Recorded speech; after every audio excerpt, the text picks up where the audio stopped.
నెన్నెల మండలంలో బహుజన సమాజ్వాదీ పార్టీ కార్యకర్తల ప్రచారం. నెన్నెల మండలంలోని ఆవడం, గంగారం, చిన్న వెంకటాపూర్, కొత్తూరు గ్రామాలలో బహుజన సమాజ్ పార్టీ కార్యకర్తలు అధిక సంఖ్యలో ప్రజలు పాల్గొని ఇంటింటా ప్రచారాన్ని నిర్వహించారు. సుమారు 500 మందికి పైగా గ్రామాలలో ర్యాలీ నిర్వహించి ప్రజలకు రాబోయే ఎన్నికల్లో బెల్లంపల్లి నియోజకవర్గ బీఎస్పీ పార్టీ అభ్యర్థి గడ్డం వినోద్ను అధిక మెజార్టీతో గెలిపించాలని, మంచి సేవాగుణం గల వ్యక్తిని గెలిపిస్తే మనకు అన్ని రకాలుగా అభివృద్ధి పరుస్తామని, గతంలో గడ్డం వినోద్ చేసిన సంక్షేమ అభివృద్ధి కార్యక్రమాలను ప్రజలకు సూచించారు.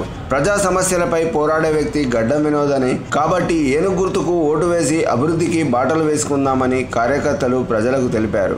ఈ కార్యక్రమంలో మాజీ ఎంపీపీ బొమ్మెన శ్రీమతి దేవి, తెలంగాణ జాగృతి జిల్లా అధ్యక్షుడు బొమ్మెన హరీష్ గౌడ్, చీర్ల కిషన్, అర్కాల ఓదేలు, షకీల్, చల్లా స్వామి, చిర్రం రమేష్, దుర్కి మహేష్, సిగ్గం రాజన్న తదితర ముఖ్య నాయకులు పాల్గొన్నారు. తీన్మార్ న్యూస్, నవీన్.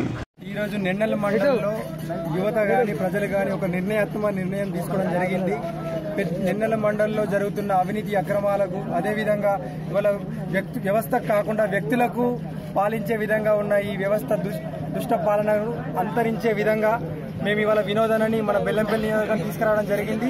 మా తరఫున నెన్నెల మండలి తరఫున ఖచ్చితంగా వినోదన్న నాయకత్వం నడిచి ఇలాంటి వ్యవస్థకు పనిచేసే వ్యక్తుల్ని మనం ఎన్నుకోవాలి, వ్యక్తులకు కాదు. ఇవాళ నెన్నెల మండలంలో ఒక రైతుకు భూములు లేవు ఇవాళ, కానీ పాలకులకు మాత్రం వాళ్ళకే భూములు ఉన్నాయి, వాళ్ళకే ట్రాక్టర్లు ఉన్నాయి, అంతే తప్ప ఒక్క రైతు కూడా ఇవాళ న్యాయం జరుగుతలేదు. ఇవాళ గరీబోడు ఒక భూమిలో పోయి సాగు చేద్దామంటేనేమో వాడిని వచ్చేమో అడ్డుకుంటారు. వీళ్ళేమో పాలకులేమో నాయకులకేమో ఇవాళ 30-40 ఎకరాల భూములు చేసుకోవడం జరిగింది. దీన్ని ప్రోత్సహిస్తున్నటువంటి చిన్నయ్య గారిని ఖచ్చితంగా ఓటమికి మేము ఖచ్చితంగా తీసుకొస్తాం. యువత పెద్ద ఎత్తున తరలి వచ్చింది. 4000 మంది యువత అంటే ఇవాళ మేము తక్కువ కాదు. ఖచ్చితంగా మేము అనుకున్న లక్ష్యాన్ని, గమ్యాన్ని చేరుకుంటాం. వినోదన్న గారి నాయకత్వంలో ముందు నడుస్తాం.